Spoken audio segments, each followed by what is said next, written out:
Welcome to the Action Shooting Show. We're getting a twofer in tonight. So if you watch the zombie show, probably last week, depending on when I release these, you will see that I look the same, and Mark looks mostly the same, but he changed hats, so he wanted to confuse some people. So we've been talking about this episode for a while. I've been wanting to do it for a while. My camera's all jacked up. This is going to be like a top five episode. Our top five favorite stages that we've done. We shot a lot of matches, and it's really hard to narrow it down to five. These are like the first five off the top of my head, minus I kind of took some off because I knew like Mark was going to talk about them or whoever. So let's get started. And I will lead off because I'm gonna give these guys a little more time to think. Go But five down. We'll end with our number ones. Go five down. okay. So the my absolute favorite would be the last one we do. Yes. Okay. Yeah.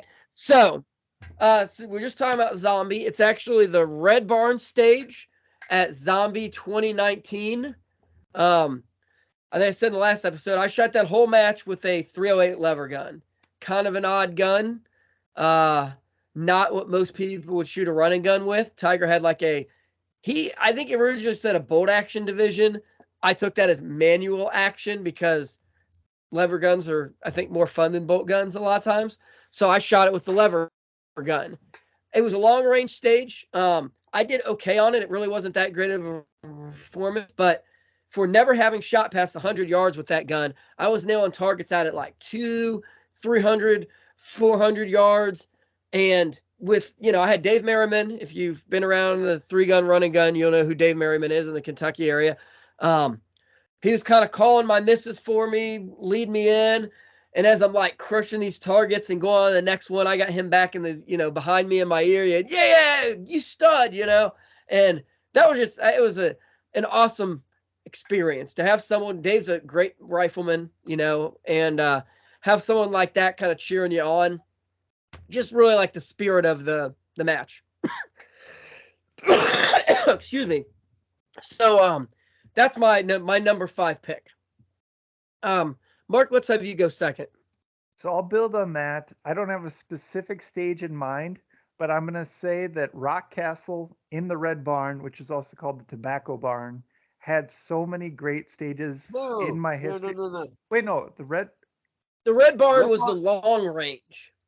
The Yeah. Tobacco Barn was in yeah, Thunder yeah. Valley. Okay, so I'm going to jump to a different barn then, the Tobacco Barn, which had several amazing stages over the years. Between the Pro Am, Blue Ridge, and Run and Guns, we got to shoot a lot of stuff out of there. And so, things that come to mind, one, they had, I don't even know what you call them. If you work on like a roof or something, you have to wear the harness. They had us all wear harnesses like we were paratroopers that got stuck in a barn, and we had to get out of the harnesses and start shooting. Another one was, I think it was a pro am. You had to shoot from the barn and then go and shoot out of the back of a Cessna fuselage that was there. And then the last one that comes to mind was a Blue Ridge, where you had to go upstairs in the tobacco barn and then fast rope down and then go shoot stuff. So the tobacco barn at Rock Castle has a ton of memories for me, and so I'd put that as my number 5, building off of what Ryan's saying. Yeah, I shot that the last year for the 3-man 3-gun was the harness. And that was a blast. But yeah, I agree. That was a great place to shoot. There was some really creative stages out of that. Tiger, how about you?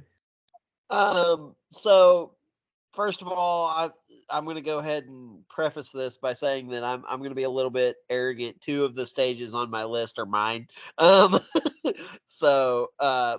honestly, also from 2019 Zombie, the one shot, the draw and fire stage, um, great. Like, and a lot of people kind of hated it because it was over so fast. But we talked about it in the last episode too. You come up that power line cut hill. You go over this wall. you're cussing me as a match director, and then there's a stage, right? And you're like, oh shit, what am I gonna have? Am I gonna have to drag somebody? Am I gonna have to jump over something? But all it was a draw and fire on a target at 7 yards, and you had 5 seconds to make one hit. And what I think I liked about it the most was how practical it really was. Because like Zombie happened in November. I think it was the following January that the guy down in Texas stopped the church shooter with basically the same thing, right? Like he was at like 7 or 8 yards and he drew and fired, and it took him about 3 seconds to do it. But just that simple, that was just because you were so smoked when you shot that. And I saw guys who were normally great pistoleros really struggle to do that, and then other dudes who like I forget who the stage winner was on that stage, but it was under a second. Like it was like a 0.92 or something, and it wasn't from who you would have expected, but he just really pulled it together. And that was just a cool and it was such a like no wait time on that stage at all ever, which is the goal as a match director. So Did you mention the wall? It wasn't just yeah, the climb. It was Yeah. climb, then jump a wall. That yeah, and was it was an probably 8-foot wall. It wasn't a normal 6-foot wall. It was an 8-foot wall. After a climb, after roughly 10K, when that was all you should have been doing anyways. Yeah, I had a pretty fast time. It was like, top 5, I think. And Yeah, yeah, it was like, okay, get a good draw, get a good sight. I was still shooting irons then, so it wasn't like I had some, dot on there and I was, I would just get a good sight picture and break the shot. It was one of those you could take more than one shot. I mean, 5 seconds is a lot of yeah, time, but yeah. I'd rather just make it count. It really was. Like a lot of people were like, "That's not much time," and I was like, "In a gunfight, 5 seconds is forever." Um, so, but speaking of all right, aiming and moving on. stuff. I know that I didn't aim. I shot twice because I was going just pure speed, and I just pulled it and threw that first shot, and then the second shot put me in like 30th place. Yeah, Yeah, and and it was tight. It was tight in I there. think the guy who won it, he's like, I think I got lucky and made the hit. Like he's like, I don't think I actually aimed. I think I was just staring at the target and like got lucky on it. And I was like, yeah, well, hey, good job. I mean, it's 7 yards. If you've got good, if you're well practiced, like you can look at a Yeah, target and punch the gun up and make good hits. But it's definitely not the most reliable way to do it. right. All right, so we're gonna go on here. Number 4 stage. For me, this was so every year, Lima Sabres here in Ohio has this like their big 3-gun match. They do some small ones throughout the year, but they do like I wasn't there this year. I guess it was still about the same, but they kind of pull out all the stops. They did this Indiana Jones themed stage, and it is for a local match. I would say almost for any stage I've ever shot. This is probably the most outrageous stage design. Mark shot it there with me. He won that match. Me and him were neck and neck that whole match. And one stage, I just died. Like I should have saved one for myself because it blew my whole match. I mean, really, we were like I was crushing it. I don't say crushing, but like I had a pretty substantial lead up until the stage, and I blew it. But so you started on a platform that was, would you say about 2 stories high? About 2 stories high. They had a big crane with a rope hanging down. So from 2 stories, you swung from this rope across to like a hillside that was maybe, 10, 15 feet up. So it was a pretty good swing. So you start off beep, you swing across a pretty, you're probably 20 feet in the air. You land on the side of the hill. You pick up like a bowling ball or a briefcase or something like that. That was like your 105 millimeter ammo shell. Oh, that was it. That was it. So you carry it over to another area, you set it down where your rifle's waiting on the ground. You're laying down on the ground to shoot some long range, and they have rigged up like this square with foam noodles coming down, and they had a garage door opener that slowly lowered like it was spikes. So as you're shooting, this thing is lowering down. If you take too long, it actually obscures your view for a little bit until it comes back up. So you're shooting long range while this is happening. Finish your long range. You just safe the rifle, leave it there. You run over and you pick up your shotgun, which has been staged on a booby trap, just this little hinge thing. So as soon as you pick it up, it releases a bowling ball. And they had every bit of 35 or 40 yards of C-channel, big metal C-channel, that this bowling ball rolled down. And you go, and as you're shooting, every so often, this bowling ball rolls over a clay thrower, and it launches a clay. So you got to shoot stuff off to the side. It throws a clay. Shoot stuff off to the side, throws a clay. Then it comes down and trips something else that makes swingers at the end. So these, activators are activating. Once you got done with shotgun, you drop that. You ran through a snake pit. It was just an area. They had foam noodles of snakes. If you knocked them over, you got a penalty. You ran to the end and shot these moving targets or whatever. Keep in mind, this is like a local one-day match that they had all of this really elaborate stuff. And, it was just a blast to shoot. It was really, the everything, and it all worked. The bowling balls rolling down. I think at the end of the day, the thing wasn't coming up and down anymore because the garage door motor was just too much and like stripped out the gears or whatever. But they did a lot of stages that were kind of extravagant, but that had to have been one of the most I've ever shot. So. Yeah. So building on that one of the first years, Ryan wasn't there for this, but they had in their shooting lanes, they have, I think you call it pergolas, where it's like the 2x8s or whatever along the ceiling. They hung a kayak, or it was a canoe.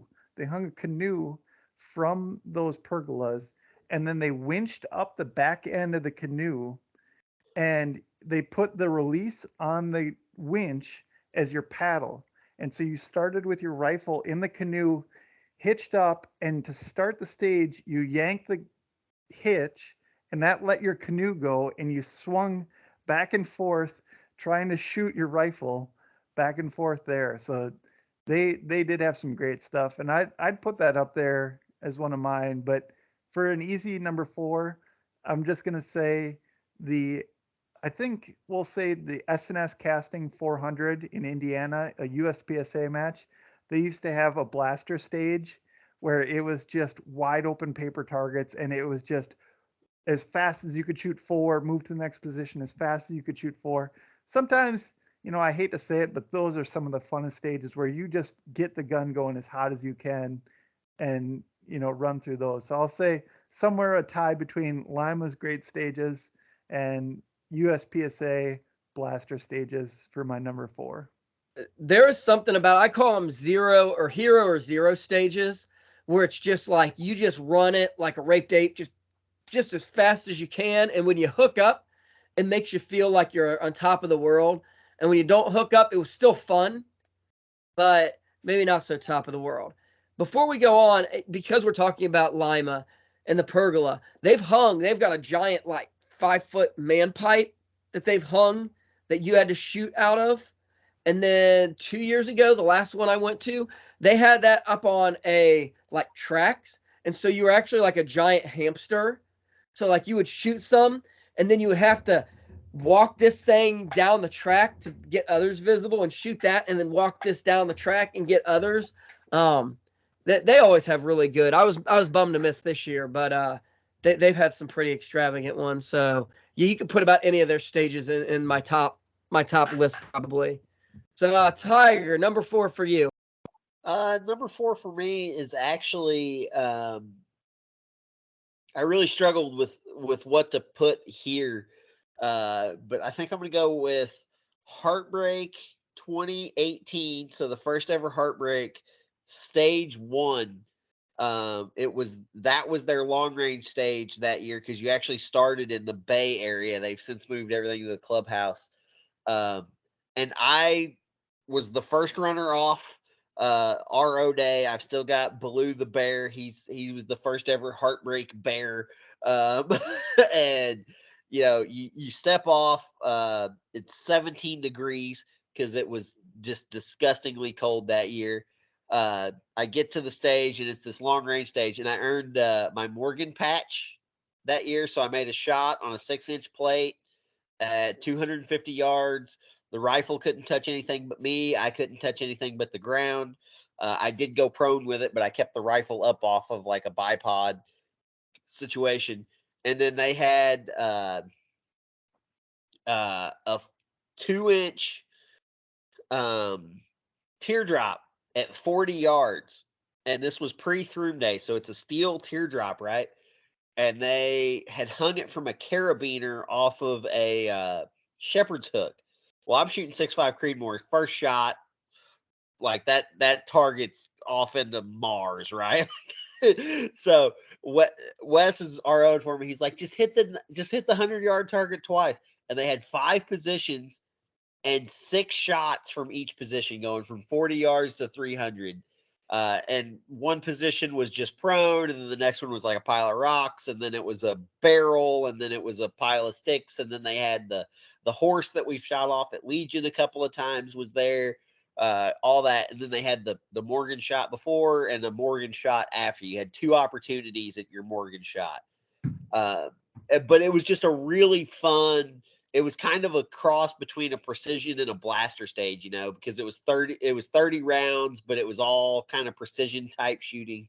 I just really loved it. I actually ended up taking out 2 of the targets. I took out the 40-yard carabiner, and then there was another one at like 70 yards, and the last shot I hit on it knocked it off of its mount. So everyone else had a 22 hit stage. I had a 32 hit stage. I think I ended up taking like 10th place on that stage. It was just a really good time. It was before the match sucked too much because I was still being an idiot. I carried 130 pounds that match.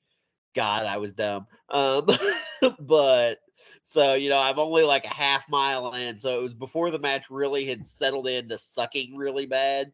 And like I said, it was just a really fun, like you said, that kind of that blaster mentality, but you still had to make hits out to 300. So it was a good time. That sounds like it. That's a full frame, like 308, 6.5. It's not hard on steel. It's just hard on hardware. Yeah.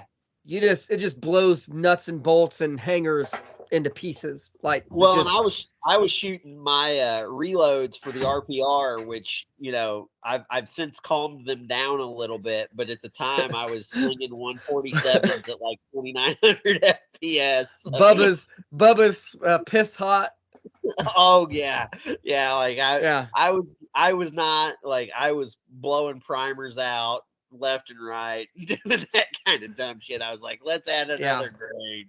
I think that load was like, which anybody who knows anything about reloading will understand the ludicrousness of this, but it was a 6.5 Creedmoor round, obviously 2.79 overall, so it's even a little bit shorter than standard. I think I had 45 grains of H4350 behind a 147. Like I was like a full grain and 1.2 over max. Like, gotta get a breaker bar to get the bullet to seat. yeah. I was just like, get a cheater on there. That'll. I was crunching bullets on, like it was not an intelligent thing. That RPR ate it though, and it shot great groups. So crunch, and that's like unique. Shit, no, Varget and 223. Your Varget loads aren't good unless you feel that powder crunching. That powder loves to be compressed a little bit. Probably not to the extent that you're compressing 4350. Bruce but Perry, he talks about his 9mm reloads, and we're going to get off topic here because I love talking about Bruce Perry. He talks about it. He says, I just set out like trays of empty cases, primed cases of 9mm, and I take a pound of unique, and I just shake it out over it. And then I just crunch bullets on it. He's like, you can't overpressure unique in a 9mm case. He's like, it's impossible. Yeah. Don't try that with tight group. No, Uh, no. Yeah. All right, we're gonna go to stage 3. Favorite counting down. This is a different stage for me. I like this for a totally different reason than the rest of them. So this was the Doe Valley stage on Matt Stennett's very first March match. The 3 Guns for Vets, I think, or was that it? Yeah. 3 Gun for Vets. And you ran down the hill, and honestly, I couldn't tell you all of what even happened in the stage. And like they explain it, 2 hits from this box, and then you go do 2 hits. And so this is my first ever running gun. Been doing 3 Gun for like a year and a half, maybe, like not real long. Still not a great 3 gunner, but feeling like I was getting a little more competent in the shooting sports. And just the run, and it's all downhill. From the start there was downhill. I was still so smoked that whatever they said just was all out the window. And it was just like, I had no clue what I was doing. I shot horribly. It was a very, very humbling stage. Just because at that point I was feeling it. Like I said, I didn't go into it thinking I was hot shit or anything like that. But just, you get a little more comfortable. You get like, you know what you're doing. And then you hit a stage that is just like, just completely humbles you. And that was, and actually after that match, it was a couple of years till I did another running gun. And not because I didn't enjoy it. It was just a matter of how many, I enjoyed 3 Gun more still. Had a lot of 3 Gun matches in the area I could shoot. So, just there wasn't room in the match schedule for it. But, yeah, that was just a very, very humbling humbling stage. And the rest of the match, I got better, a couple stages I did okay. And then other stages I did worse at. And, it was just one of those things, like, you just kind of humbles you and makes you think like, wow, there's some things I really got to work on here. So, that was my my number 3 pick. Now, Mark? I want to fill in the details on that stage because I remember that same kind of thing. You ran down into Doe Valley. They explained it to you. You slid down a piece of culvert into a mud pit, shot pistol, climbed into another mud pit, shot pistol, climbed into another mud pit, shot pistol. Then you went up this muddy hill, and at the top of the muddy hill was that big dummy, that like 150-pound That's dummy. Legion. That's a Was that different Legion? match. Yeah, No, Yeah, that's a yeah. different match. No, Was that Legion? Stage 1, March 2017. You threw a grenade to start the match, and if you landed it in a tire, you didn't have to shoot the 3 targets around it because you had landed the grenade in their fire pit. Oh, that sounds like Legion. That was Legion after, because Legion I- was in the fall. Here's the deal. Matt Stinnett needs to listen to this show and tell us which Right. was right. You know what? I think he does seem to listen to some of them. I just remembered you were shooting in a box and you had like targets that you shot Yeah. like two like rifle, like 2 on this, 2 on this, 2 on this, and you had to move to a different place and shoot 2, 2, 2, something Okay. along that, like, very easy stage. If I did it today, I wouldn't think twice about it. But at the Right. time, I was just so smoked, even that early on in the match, that it was like they were speaking a different language. Because you still thought it was a running gun. You still thought you had to run the whole damn thing. Right. Yeah, but I could have run my cardio. I mean, that I wasn't. I think I ran a little bit leading up to that, but not really, not like I would do nowadays. So Right. No, now that you say that, Ryan, I take back what I say. You started and you crawled under barbed wire, went through the pits, and then you went box to box. yes, That was you it. did that Yes. before you got to the stage. That was Yes. all off the Yep. clock. Yep, That's you're right. right. Now Yep. that you say that. You're good. Yep. You had to climb Okay. up the culverts. Yeah. And then you did Yeah. box to box. Yeah, Yeah, because I got stuck and Jimmy Nutt got stuck behind me in the culverts, and one culvert had a rope and one the other culvert one did didn't. not.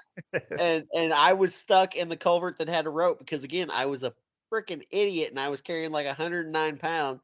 And then Brent Pruitt, jackass that he was, carried 140 some. Like Well, and when I climbed up that, I went up the one that had a rope, but it was at the top. Someone Yeah. didn't throw it down. So I climbed all what the a way up, dick found this move. rope at the top, and I was like, well, I'm at least gonna throw it down for the next guy. This is But yeah, that's my number 3 pick. It's good. It's really good to be humbled every once in a while. Yeah, Yeah. for sure. Yes. Mark, how about your 3? So my number 3, I'm not going to do a specific stage. I'm going to say the Pro-Am. Back when we had the Pro-Am at Rock Castle, that match, the stages were good, but the match flavor, the stuff that we did, even though at the time we like to bitch and say, oh, we didn't shoot long enough range, we didn't do this. Too The many slugs. Yeah, it was like it was when we did it, it was all of us Ohio guys were on a squad and we all went out for dinner every night. We had beers at the lodge. They had live music. You'd wake up hungover, you'd go shoot the next day. Like that atmosphere, that's my number 3 as far as an overall thing. It's not no match director is going to be able to write down and say, "Oh, that's the thing." But that was my overall number 3. The Pro-Am was so much fun. I had that on my calendar every year, no matter what, like that was the thing to do because of how much fun that was at Rock Castle. So that's my number. That was that was the big part about Rock Castle is the atmosphere. None of us Yeah, that it's are on this funny. show, like we're trying to win. Some of us, we're getting better, we're getting closer, but like it was just the atmosphere. And like Mark said, I mean, every year I think I shot 4 Pro-Ams, the last 4 that they had, 4 or 5, may have been 5, but I never shot. I always shot the amp side because most of my friends, and it was one day less and less time off work and yada yada. But I don't know that I ever was on every squad I was on was 95% of the people were people we knew.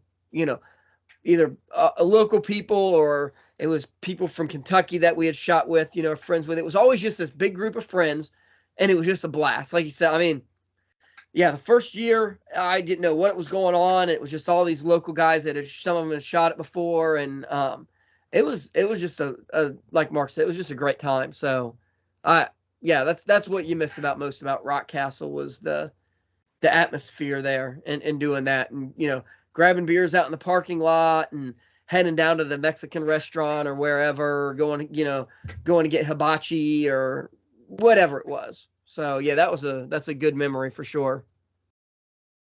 Tiger, you want to share your number 3? Yeah, my number 3 is it's actually kind of the opposite of you talk about getting humbled. My humble pie is my number 2 stage. My number 3 stage is Guardian 2019, I guess 2020 maybe, whatever the first year of Guardian was, and I'm sure Ryan hated it because it was a color-based stage and he's blind as a bat. I was not at 2019. So Okay, or 2020. It was 2020 because I shot 21 and 22. So and I didn't shoot that.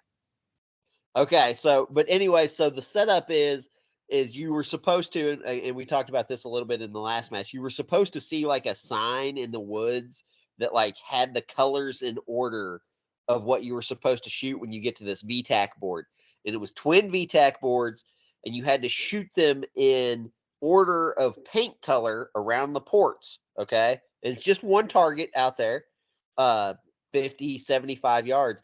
But the order was by alphabetical order of color. So as soon as the RO says, okay, you're going to shoot these ports in alphabetical order by color, yada, yada, yada, I completely block out. I stop listening to literally everything he says. Like, I have no idea what the rest of the stage brief is. I'm like, okay, it's blue, green, orange, white, yellow, or blue, green, orange, red, yellow, or white, yellow. Cool. Got that one. Look at the right-hand side, because again, twin VTAC boards. Got it. And he goes, oh, and then after all of that, you're going to take a 50-yard shot with your pistol. Shooter ready? And I turned to him, and like I said, I've missed a minute and a half of stage brief at this point. Like, I have no idea what I'm supposed to be doing. I'm like, sure. Beep. And I took a second place stage on that stage. Like, I came in behind it was Tim Cox or somebody like that, like some, and I felt, but I beat Trace Decker on it, right? Like, I was like the only time ever I've outshot Trace Decker and John Hutt both on the same stage. But it was just such a like the feeling, and again, it goes back to that blaster level, right? Like, it just scratched an itch somewhere that most other stages didn't, right? Like, I was able to smoothly transition. And everybody told me, they were like, yeah, it's because you were shooting an AR. And it was the first running gun I'd ever shot an AR at. And I was like, you know what? That makes me want to throw this fucker in the pond. Like, but it was a really well designed stage. They brought it back a couple of times with different, with numbers or letters or things. Like it's a cool stage to have to figure out your VTAC boards. Yeah, 2020, 2021, and 2022, they had dual VTACs, and they had some kind of thing. 2021, there was like letters you're spelling out. Yeah. 2022, you had to find numbers leading up to it. I will say, as a public service announcement since Tiger brought it up, to match directors, like a quarter of the people in the world, and most of those are men, are colorblind. So when you color code things, it really makes our life suck horribly, because it creates a challenge that, like, I literally cannot do no matter what I try or want to do. Yeah. Who cares? So it's not like it's genetic. It's not like being left-handed where you're just chosen to be wrong in life for like no reason. I'll be right back. I can't help it. Yeah, I live with a left-handed. Yeah, so I'm fine there. All right. So we're gonna go on to the next stage here, as Tiger, he's gonna check in with the boss. So we're down to number 2. This stage was the 2019. It was the last year for the Rock Hard match. It was called Dick Smack. This is still like it's one of my top favorite stages. You started in a shooting box. There's actually like walls behind you, and you had 4 clay target throwers out in front of you, 50, 75 yards or something like that. They're all aimed at the box, hence the name Dick Smack. So you started, they had made this really huge like trophy, metal heavy duty trophy that actually held like a clay. So each match you shot it. So you start on the beep. First thing most people do, shoot that target on the stationary thing. But on the beep, they launch 4 clay targets directly at you, hence the Dick Smack. So you got to shoot these targets coming at you, and then a second later, 6 more or 4 more coming at you. You start with 9 in the gun. So you've got enough to shoot all those. If you go 1 for 1, they're flying at you. It was legal. It counted if you could smack them with your gun, like as they're coming at you. If you can whack it with your gun, like that counts. So this is just how you start the stage. So you've shot 9 rounds of targets, 8 clays have been thrown at you. And if you were standing behind it, like clay pieces are flying over the walls and stuff, it was wild. So dump your shotgun. You're running into the woods, and Bruce had what he called West Virginia count. So there's a bunch of targets left and right, and you got 1 shot at each of them. So you shoot twice, the second one doesn't count. So just get 1 round at each one. So you're shooting left and right. You get to a certain spot, like a box or whatever, and you have what he calls high value targets. So a single target, you drop your magazine, shoot the round. If it hits, you get the hit. If you miss, you don't. So you shoot that, holster your pistol, pick up your rifle, which you've had on your back the whole time. So you start shooting shotgun with the rifle slung, shooting pistol with the rifle slung. So you shoot some rifle through the woods. And I shot at RO day, and it had been raining like the whole morning. So like you're running up and down this hills in the woods with pistol. There's mud everywhere. I ate shit. Like I face planted, kept the gun facing the right way. Shoot rifle some. Same thing. Drop, you get to like a big metal or big plastic pipe, high value target, drop your mag, sling it again, pick up the pistol, shoot more pistol. Still, you're weaving up and down through these woods. You get to another high value target with the pistol. So you shoot, unload, shoot, holster it, and then you run across the road, and they've got like an elevated platform, and you've got, same thing, you've got a whole bunch of targets out there, like 10, 12 targets from like 75 to 150 yards. I didn't even know I was going to be able to make it up on the platform. I was so gassed from climbing up and down these muddy hills but you've got one shot at each of them, and they're normally easy targets, but you're just so gassed, and you're like, I think it's 5-minute par times, and most people are parring out on these stages. Like, that's just rock hard stages were all huge. And I ended up making it through the whole stage. I didn't time out. That whole match, there was only one stage I timed out on. I had a pretty decent match, but just the physicality of it. I mean, it's probably the hardest I've had to work in a shooting match outside of like a run and gun stage. So I mean, just the clays coming at you and the up and down. It was really a good, a fun match. And all those rock hard stages, like I could pick probably any stage out of that last any of those rock hard matches, and it'd be pretty close to the top. So, Mark, you want to share your next one? First of all, how many of those clays did you get that were coming at you? I just want to know. You know, I think I got, so there was 9 targets, and I think I got 6 or 7. So I did pretty decent on that. Better than a lot of people. I'd have to go back and look. I think I still have video of it, so. Okay. Because that's one of my favorites. It sounds wild. I didn't ever get to do the rock hards. The closest I had when you talk about Bruce matches were Blue Ridge, which is also, I think, a Bruce match. Yeah. No, Blue Ridge is Andy Horner. Oh, Andy Horner. That's right. Yeah. Yep. Now you said it. But they are. Blue Line was a Bruce match. Blue Line. Yeah. That's what I'm thinking. Yeah. And I mean, Rock Hard and Blue Ridge are both meant to be really tough matches. I think Blue Ridge was shooting wise. I mean, I think from seeing videos and hearing it was definitely physical, but like Andy Horner just like shooting was like top, and Bruce was just making you do everything. Right. All right. So my number 2, and Ryan was part of this one. We don't have Mike here for it, but it was at the 3-man 3-gun at Rock Castle. I think this was 2019 or maybe 2018. But no, it must have been 2018. 2018, there was a stage called Down Rodeo, named after the Rage Against the Machine song, where you drove a golf cart, and we had 3 people on the team. So one of your teammates drove while one person shot shotgun, and then you dumped the shotgun and you turned around and you drove back as fast as you could, turned around again. Next person shot rifle, turn around, come back. Next person shot pistol. And this was a really fun stage. You know, it's shooting from a moving vehicle. You can't beat that. That's what anyone ever asked for in a stage. And it was going well, or it was going. I don't know if it was going well, but it was going. And then Mike, he's not here to defend himself, was shooting pistol, and he went to dump his pistol and went around the barrel instead of dropping the pistol and then going around it.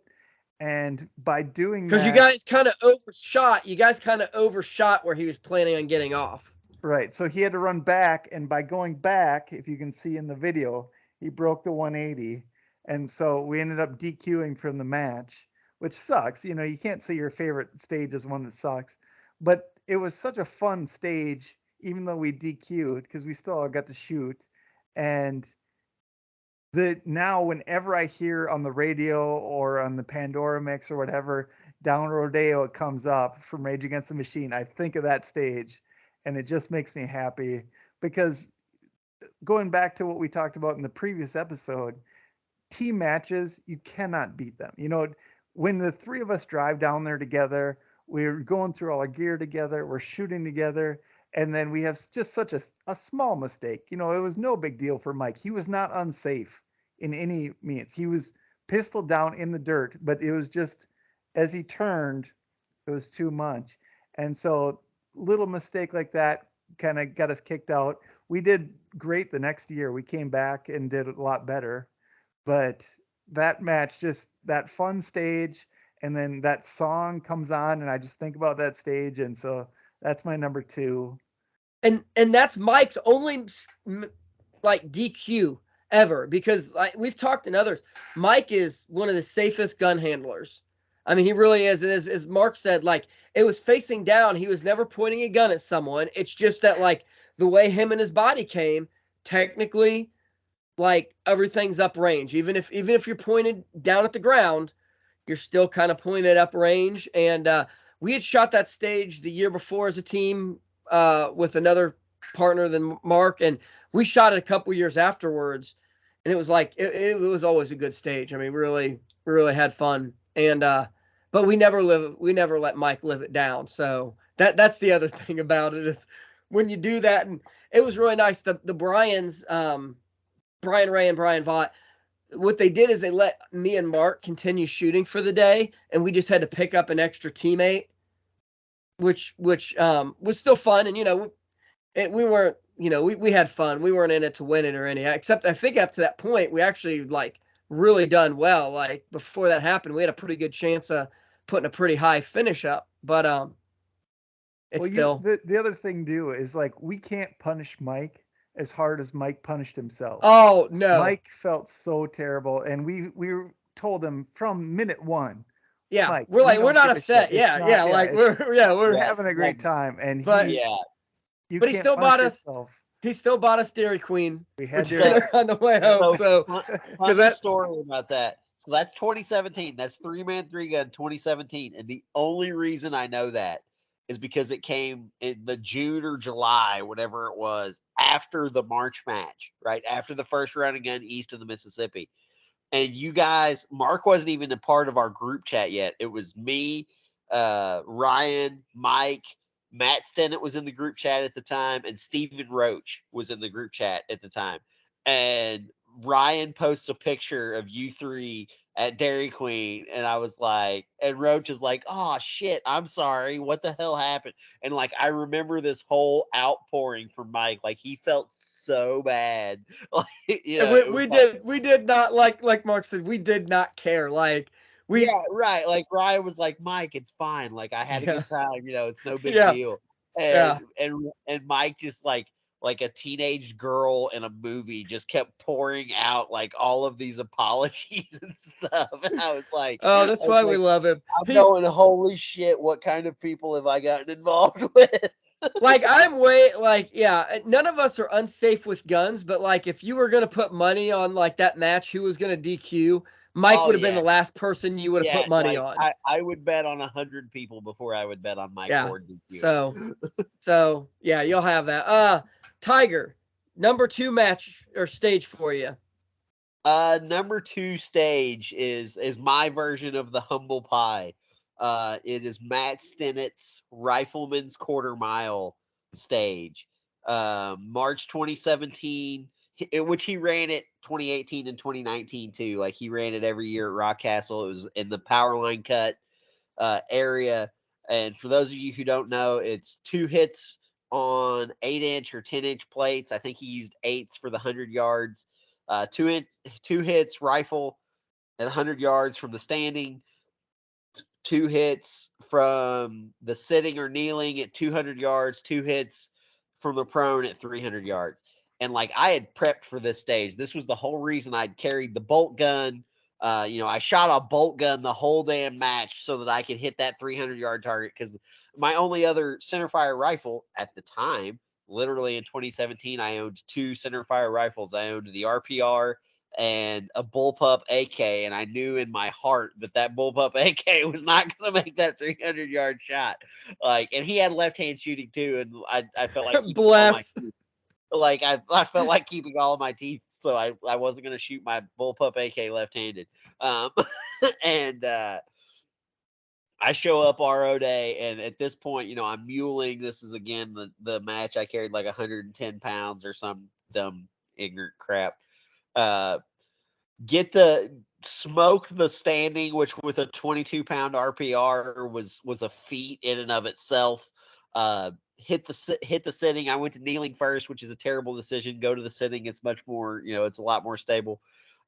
Get down to the prone, and it is pouring rain so hard through a 25 power optic. I cannot see a 300-yard target. Like I can't see the flasher over it. I can't see literally any part of this target.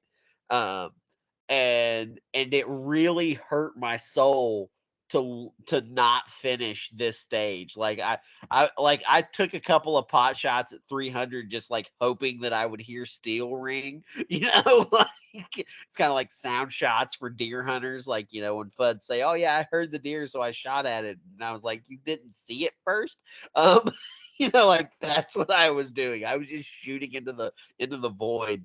Um, and I was like, you know what? I'm not gonna waste the ammo. Just DNF me. But it's such a good stage design. Again, it's simple. It really tests your skills. But that was my humble pie because like that was the stage that I was gonna win. Damn it, you know, it was my first ever running gun, and I thought I was really a hell of a shooter. Good Lord, was I wrong? And you know, but that was that stage that day was just one of my favorite experiences of all time. And again, like you said, sometimes you need to be humbled, and that was humbling to me. Wait, I want to add. So I've already mentioned I love Matt, love all his matches and everything, but I hold that stage against him because in the pre-brief and all the stuff online, he said those were going to be AC targets or He IPSC did. targets, and so I ran that match with a red dot gun, and I Yeah. left the 1-6 at home. Same. And we got out there, and I was like, "What the hell are these little targets? I can't even see Yeah, these because damn they're not things." big. Like an eight And he's inch like, is "We ran out of $300. steel." Yeah, we ran Yeah, out of steel, and I said, "Well, this is a at zero Rock now." It's like, Castle. yeah, Like, come on, Matt. Like that's the shittiest excuse of all time. Rock Castle had maybe 48 tons of steel laying around. Yeah, but maybe who knows where it was at?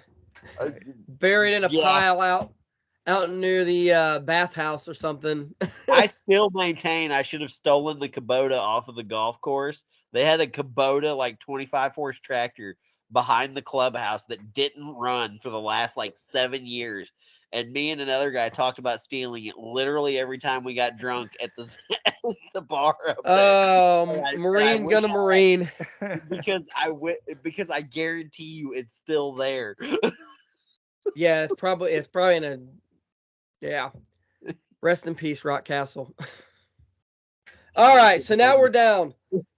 The top number one stage for all of us. This one is from the last year of the Rock Castle Pro-Am. So what would that be? 2020?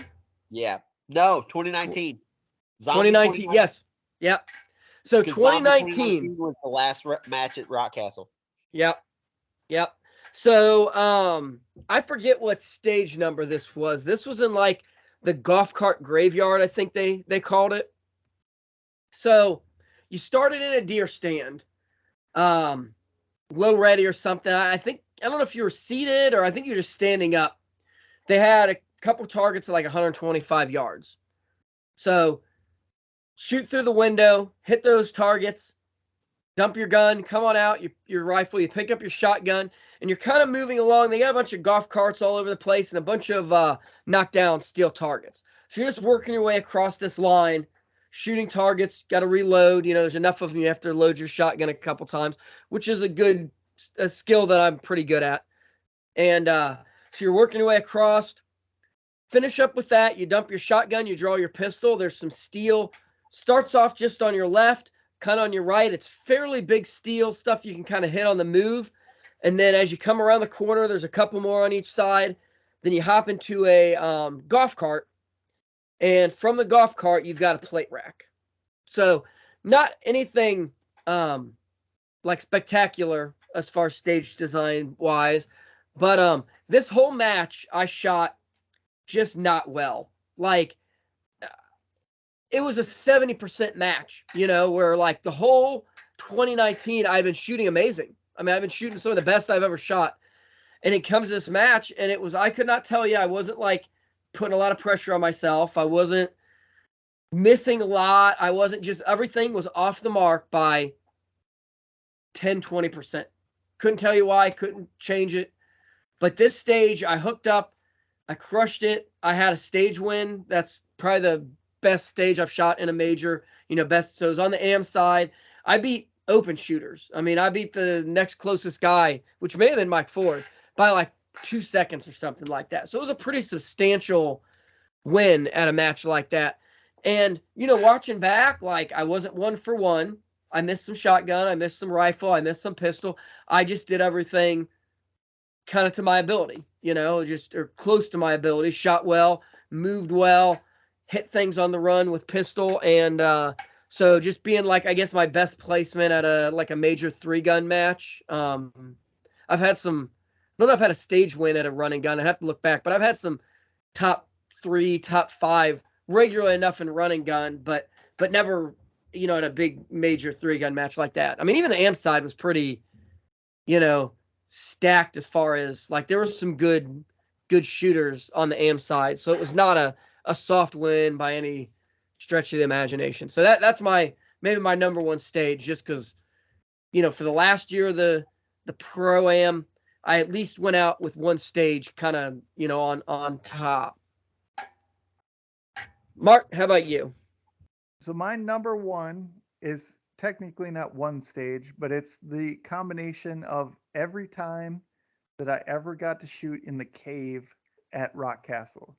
And it was, I think, only at Running Guns that I got to do it. But I have video. I think this is the only time I ever wore a GoPro on a running gun. And it was the first time that I went into the cave. And you walk down a ladder into this hole in the ground, and then you have to crawl into this, it's a cave, and you crawl down there, and I'm just nervously giggling as I'm crawling down in there, like, what am I getting myself into? And you go down, and they call it the Fat Man Squeeze, where you literally have to turn sideways to get through there, and then you climb up, and there's just this hole. Christian Johnson brought a pack through that. Like a full, like, Eberly stock, full on, like, not on his back. pack. Definitely not on his I don't know how he did it, but he showed up the year I RO'd it. He brought a full pack through that. I'm like, oh my God. Because I'm not that wide, and I turn sideways to get through there. Yeah. And then right. this hole that goes to who knows where, and then hell. Don't go down in that hole. Climb up and go. Someone did. Was that a zombie tiger? Yeah. They like climbed down in the hole for like a good 10 or 15 feet. Like, I'm like, what the hell are you doing? Listen, if the match had told me to go in that hole to get to the stage, that'd be a big DNF for me. No. And I'm not a huge, like, I'm not a big tight spaces or like, but like, as Mark's saying, like, you kind of go down at an angle and it gets a little, like, you kind of have to crunch down. And then after you get past that, it comes up, it gets tight, but it almost opens up into like a hallway. A narrow hallway, but it gets to be like normal walking. But like this hole is just down. Like the first time I think they had like a target over, so you wouldn't go. But I'm like, there's no way. Like I saw it and it's just like, you shine a 1200 lumen light down that and can't see the bottom. No. Like, yeah. So it's like, yeah, like if you're like, oh yeah, you're headed down there, I'm like, oh no, I'm not. You give me a big old fat DNF, I'll be back. I'll meet you up, and yeah, I've seen that movie. So the first year you had to stand. I think every year there was kind of an opening where you had to stand and you had to wait while other people are shooting. And I was all alone, and so I'm standing there, and I'm just drinking some water, and I'm just kind of looking around. And I flash my flashlight up on the ceiling, and the ceiling is covered in spiders, which I learned later were not actually spiders, or cave crickets. But they looked like huge spiders all along the ceiling. And I'm thinking, you stay up there, I'll stay down here. But then the shooting too is, you can't imagine, like you get to walk through every stage. USPSA, it's fake walls. There's a bay. They say to you, hello, shoot targets as you see them, use your light, beep. And you're just running through cave, and no one tells you how deep it goes. It goes deep. And you're going this 485 yards. Yeah, and so you're just running along, and here's a target, shoot, and then you go around the corner, and then you say, like, am I done? And they're like, no, keep going. And you just keep going. And that cave, every time I shot it, it was just like, the joke is, if I told my 12-year-old self this is what I was doing when I got older, they'd be like, yeah, this is awesome. Like, that cave is the embodiment of that feeling of, like, You're not gonna Where die, else? thank God. Yeah. Like where else could you do? Just run through a cave, and when you see a target, shoot. Like that. Number one for me. You can't beat it. That's the worst part too. Like we've lost Rock Castle. I'm never gonna experience that again. I mean, unless somebody I finds a mean, cave to shoot in. we know where that cave is. That's Well, all I'm saying. right, yeah. No one's coming down after us. If you go to, we'll probably have to bring our own ladder because that ladder they built was like, this is the thing, maybe to set the tone. It wasn't a ladder that you go buy at like Home Depot. It was like No. It was logs. like, It's like logs with twine holding it yeah. together. Like it was a homemade ladder. It was sturdy. But- I'm not like knocking the So- craftsmanship, but it wasn't. I'm gonna tangent for a second because I have 3 cave stories that are just epic beyond belief. Mark, I'm you gonna- got something? Yep, I'm just gonna tell you my battery's gonna die, so I'm gonna go plug it in while you tell that story. Okay. Okay. So cave story number 1 is, I don't even remember why I was at Rock Castle. It might have been a PRS match. I don't know. But we decide that we get drunk at the bar and we decide we're gonna go shoot in the cave. And the guy's like, "Hey, I've got a 300 black. Do you think they'd care?" And I'm like, "I don't fucking know." Like, So we go down in the cave with nods and IR illuminators and shoot 300 black subs where everyone else is shooting pistols, right? Like, greatest night ever. Like, it was that same night we did like nods paintball fights on the golf carts and dumb, like all kinds of dumb crap. But like they were like, "Let's go shoot in the cave with this subsonic," and it was so cool. And then honorable mention for stage as a match director, my favorite twist ever, gas masks in the cave. People hate it. Like everyone thought it was going to be so easy. And as soon as you put the gas mask on, of course, you're smoked from being outside. Fogging up. Oh yeah, you're like steam rolling off of you. And as soon as you put the gas mask on, like the gas mask just fogs up completely. Mark, did you have to gas mask at Zombie? No, you weren't there that year. And then story number 3, I was down there for I don't remember if it was a pro am or if it was just another 3-gun match. And I like go to the cave because that's the cool stage, right? And one of the squads is there and they're shooting and everything. And Brian Vaught is ROing, okay? And Dave Merriman's shooting, and they shoot the stage, they come back, and somebody shines their light because there was like a shelf above that waiting area that Mark was talking about. And like looking over the shelf is just a pair of glowing red eyes, and it's a freaking rat. Like all it is this giant rat. And Brian Vaught's like, "Eyes and ears, everybody." And we all go, "What?" He says, "Eyes and ears." So, I'm down there and I'm like, okay, like this, like he's like going hot and he pulls his pistol and racks the slide. Round shoots off. I guess he'd forgotten in a round chambered. And he smokes this rat from like 3 yards in the cave. Like this blood splatters everywhere. Rat rolls over and Merriman looks at him and he goes, "Good shot, Vaught." And then he just walks out like a boss. Like it was such a good time. Like that cave, like memories were made down there. Well, I think we all know what we need to do, so we'll have to make a quick trip down south before this episode's posted. Yeah, we can make it happen. We can make it happen. All right. So that was Mark's number 1. That's a good. I didn't put it on my list because I knew Mark was going to do it, but yeah, the sand baby holding that through the last year, that was a fun challenge. I mean, shooting with something in your hand is something you're going to have to do, and throw it in a cave, and it's even more fun. Yeah, that's that whole. I know it was 485 yards because the last time I RO'd it was the Legion weekend that I dislocated my knee and separated my patellar tendon and did all this shit. And then I went down into the cave and I did a half marathon both of the next 2 days. And Kelly Anderson was down there and she ran a marathon both days because it's a quarter mile out and a quarter mile back. Like, so 5K, 10K both days. She ran back and forth half mile at a time and did 52 trips. at least it's flat. I mean, that's the Yeah, one thing you'll say about like what that area where you're shooting. It's hard to describe this to people because it's windy, but it really like the floor is like It's could flat. not be any.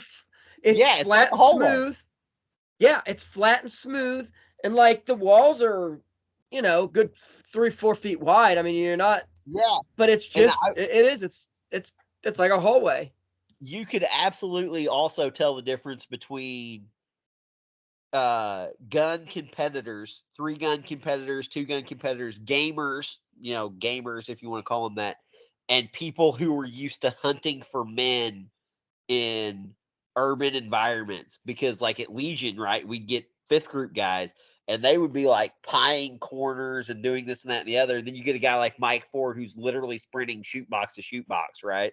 But like you see a 5th group guy come into a cave like that and go through a stage, and he's like, it's like a actual body shift. Like he's like, oh, okay, I'm actually hunting for people now. And it was really fun to watch. Their times were absolute dog shit, but it was really fun to watch. Mike's got the element of surprise. No enemy would expect someone to just come running through. They're expecting the corner. That's what it was. That's what it was. Yeah. All right, Tiger, number one stage. Okay, so I'm actually gonna do after we do the number ones, we should do an honorable mention for just like something that's fun. But my number one stage is again one of mine, and I don't think it's that I designed it, because I didn't really even have that much fun running it the first time I ran it. It was when I went back and ran it the second time after the ROs that I had put on the stage like rounded off all of the rough edges, right? So it was at Rock Castle. It was at the bathhouse.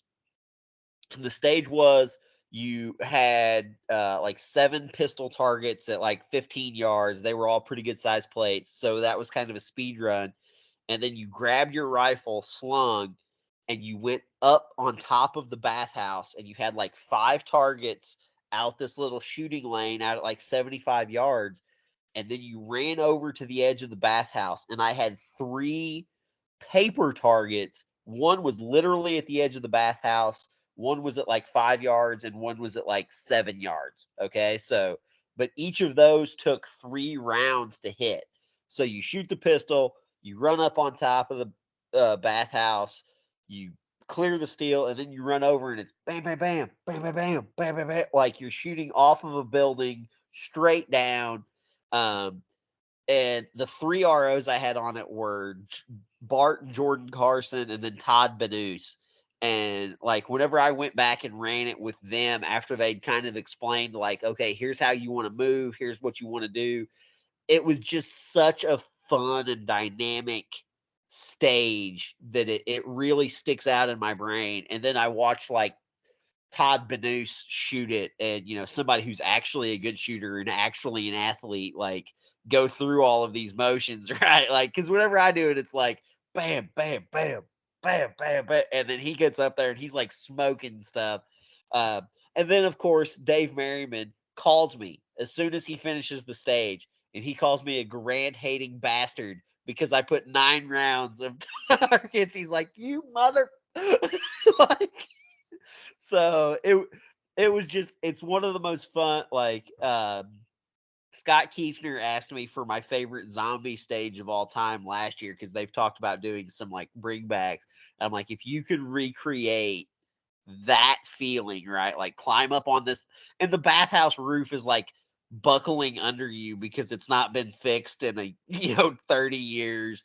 And yeah, I mean, we keep saying bathhouse because for people who know Rock Castle know what we're talking about, but like this was some kind of bathhouse for something at some point in like a long time ago. Yeah, but yeah, it's like rotted out.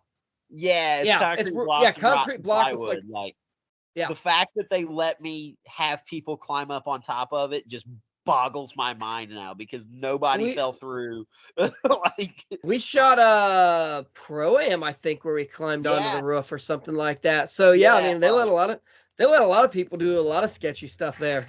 Well, it was the great thing about Rock Castle is he only ever told me no one time, and it's whenever I wanted to bring in actual rocket launchers. Like I was gonna like make potato guns with tannerite bullets.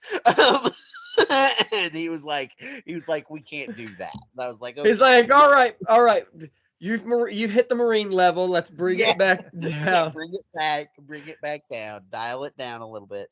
But yeah, you know, like I said, it was just such a dynamic stage. Um, in such a cool area, right? Like we're not, it's like the cave, you know, that's not something that you can just build and have happen. So Yeah, that's awesome. All right, so if we're gonna do an honorable mention, and I didn't think of this ahead of time, but I know what I would do, and this is maybe a type of stage. This is my 3-gunner coming out. I absolutely love a candy cane stage. yeah, Like there's been and there's been a couple like my local match, and sometimes I'll candy cane even when it doesn't necessarily make sense just because it's fun.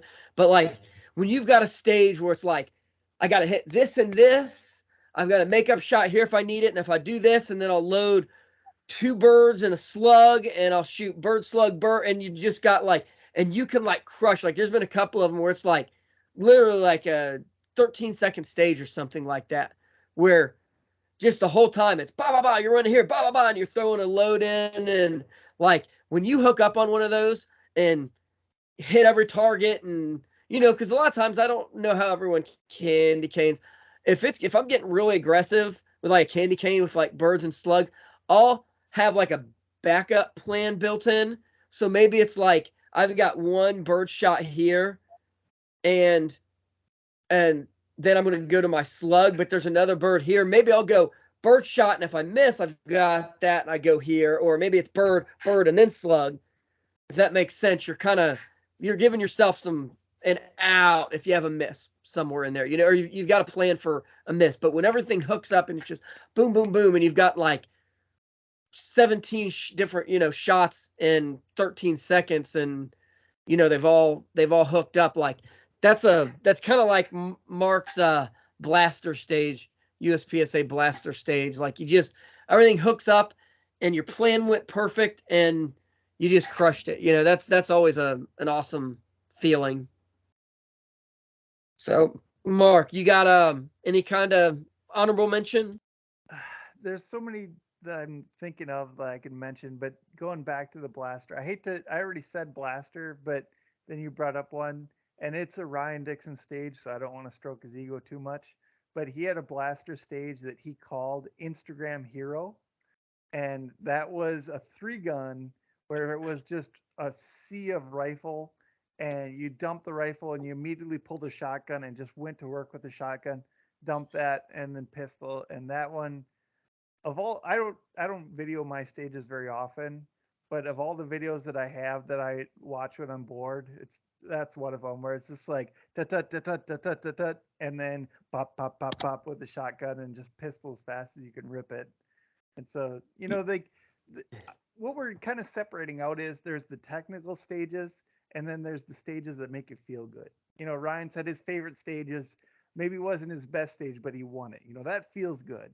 So the fast stages, you feel good. Like you are John Wick in this moment, not the sniper from Shooter or whatever. Like you got to kind of balance out those feelings versus like what really challenged you. So I think I'll throw that one out to Ryan. It's Instagram Well, Hero. and 3-gun that match. was what he said. Like the targets were like 7 yards wide open paper, and like 7 yards, 7 yards wide open steel. And same thing, once you got the pistol, it was like wide open. There was not enough targets that you had to reload, if you just even went close to 1 for 1. So that was the whole point of that, is to make like Instagram heroes out of yourself. Just really crush a stage. And I died like Hindenburg exploded on that stage and because it's your own stage, so you can't do well at something like that. right, for But sure. that was a fun stage. I remember that. The stage right before it was really fun too because you had to shoot in the mud. There was targets laying back, and people would Yeah. shoot in the mud, and the mud was flying back into the RO, and it would hit your scope. And so there's video of me putting my hand over the front of my rifle, over the front of my scope, and shooting 2 and then going over to the rest of them. And people are like flicking mud off them and everything. And so, Yeah, because they're like 45-degree targets, but there's like ditches over there. And it was just wet enough that I'm going to do before Tiger goes. This is going to be an honorable because we're talking about stages. This is one I designed that just it ended up being a fun like concept, but it was what I call it Baguette's Revenge or something like that. It was the story of the like World War II pilot that supposedly got shot down. He's parachuting down and like the Zeros are shooting at him. So he pulls out his 45 and shoots this, Japanese Zero down with a 1911. Which is maybe probably not, but like it's a fun it's one of those stories. I don't care if it didn't happen, it happened. It's fun to believe that it absolutely happened. So you started seated in a chair on a wobble platform, and you had a ripcord that you would pull, and I had that all rigged up to a stick on the a propeller plate rack that had just a single weight on it. So on the beep, you pull your ripcord, and this propeller plate rack starts spinning around. And then while you're staying seated, because you're in your parachute harness, you've got to shoot this propeller plate round, kind of wiggling all around, and then you dump the pistol next to you, and you ran like to the other stage. And I can't remember what else, but just the propeller from the plane that you're shooting at, and you're wobbling around like that was. I'd never shot seated on a wobble platform before, but that was like I felt kind of clever when I came up with that one. That was a kind of an interesting stage. And then you went over and shot something in another bay. It was kind of a 2-bay stage. But Tiger, your honorable mention. So while you guys were talking, I had one honorable mention in mind whenever I was like, hey, we should do an honorable mention. And now I have 3. So one of them, you talk about stages that make you feel good or that you have fun designing, like the original Beware of Bathrooms from Zombie. I don't remember if it was 2018, 2019, but the stage starts, the RO rips a door open, and you stay seated in the Porta-John, and you have like 6 pistol targets you have to hit. Then you step out, and you've got like 20 more that you have to hit, and it goes back to that John Wick, Zombieland, Woody Harrelson stage, right? Like it's all about just how fast can you rip these targets off? How fast can you do that? And starting seated in a Porta-John, it's so loud in there, like you don't even realize. So that's one. Honorable mention number 2, Heartbreak. I'm going to say 2021.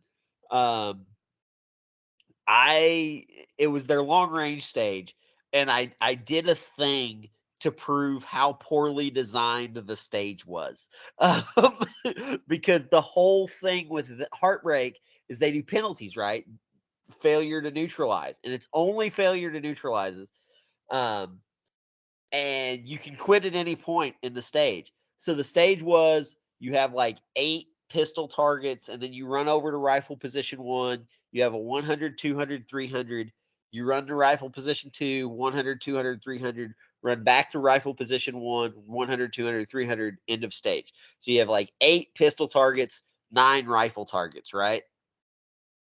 And the rifle target's failure to neutralize penalty was 10 seconds. That was it. 10 seconds. If you couldn't hit a target, you could move on, you could quit, whatever, blah, blah, blah, blah, blah. But failure to engage was like 30 seconds or 45 seconds per. Okay. So I clear my 8 pistol targets fairly quickly. And at this point, I'm shooting a Rifle Dynamics iron-sighted AK, right? Like, I'm going to struggle to hit the 100-yard target, much less the 300-yard target, right? Like, there's no way. I've shot that gun a lot. It's a great gun. I love it because it weighs like 5.5 pounds. Accurate it is not. It's a solid 6 MOA gun. So, John Hutt is ROing me. I said, hey, I'm going to go 1, 2, 3. He goes, what? I said, you'll see. I don't even get down into position. I send 3 rounds into the 100-yard burn. Like, bam, bam, bam. Run to position 2. Bam, bam, bam. Run back. And he's like, what is happening? I was like, I'm going 1, 2, 3 again. Like, he didn't even follow me to position 2 is how fast I was moving. Send 3. I had the fastest raw time by like 35 seconds. Like everyone else's raw time was in the 75 to 80-second mark. My raw time was in the 40-second range, right? Like, because I did not care if I was hitting these targets. My finish was dead middle pack. I was dead mid pack after all of the penalties were assessed. All of this bull crap was assessed. I was like, guys, I should not have come in mid pack and not hit a single rifle target. But it was such a fun stage for me because it was the only time I've ever been a gamer, right? Like I've been like, hey, let's see how shittily I can shoot this stage and still place okay. And it was great. Honorable mention number 3 comes from a local 2-gun match. Wes Bennett put it on, and it was a very well designed stage. It was all rifle out to about 100, 125 yards. And you started at position 1. You made like 3 hits. And then you had to like low crawl to position 2. Same 3 hits, low crawl back across. It was basically like a zigzag across the bay, low crawling, right? I was shooting at the time an AR pistol I had built because I had spare parts. Well, some of the spare parts happened to be smoke composite, buffer tube, and handguard. So relatively expensive shit that I had no other use for than to throw it on this pistol that I was building. And the whole bay is gravel. And at this point, I'm smoked. I'm tired. It's the last stage of the day. And I just sling my rifle across the gravel. Like it's just skipping across the gravel. And everybody's like, what are you doing to your gun? I'm like, it's fine. It's fine. Like it had a primary arms, like 2.5x fixed optic. I slung it 25 yards, like bear crawled to it, pick it up, shake the dust off, shoot it, throw it 25 yards back across the bay. And everybody was like, oh my God, you're destroying this expensive gun. And I had like literally $100 in it because I had picked all of the Smokes composite stuff up off of prize tables. So I had literally just only bought the optic. Like that was the only part I didn't had money in. And just that reaction of, what are you doing to your gun? And I'm like, guns are meant to be used. And here's me abusing them. So like it really was a great stage, but I shot it last stage of the day. If I had shot it first, I probably would have like tried to do it correctly, but I was so exhausted and it was just so fun to watch everybody go, "Whoa." So yeah, those are my 3 honorable mentions. Me gaming a stage, me destroying an expensive rifle, and beware of bathroom shooting out of a porta shitter. So I've shot rock hard. We shot out of a porta john pistol, but that is definitely fun. More fun than you would think it would be. Yeah, it's more fun than you'd think it really has any right to be. Yeah. All right. Well, thanks guys for staying on for this one. This is one we've been talking about for a while, and if you ask us in a year, we'll probably have 5 more favorite ones. So maybe we'll revisit it because there's a ton of them. I mean, like I say, there's about any rock hard stage I could pick. I mean, so many of the 3-man 3 guns. Gosh, there was so many of those that were a blast. And I didn't even mention any from Heartbreak, but Heartbreak's had a ton of great stages that I liked. Stages. I mean, it really. Yeah, and Zombies and the Legion. I mean, there's all the good ones. Because it's like, do you pick your favorite stage because you did really well in it? Do you pick it because it was just a well-designed stage, because of the challenge, because it was just? I mean, there's a ton of reasons. So, maybe we don't get a lot of response. I mean, I know people are watching these videos, and we appreciate that. If you have a favorite stage, maybe share it in the comments here or share it on our Facebook page or something. We're curious what you guys, stages that you guys have liked or had fun at. But I guess besides for that, we're signing off here. So have a good one.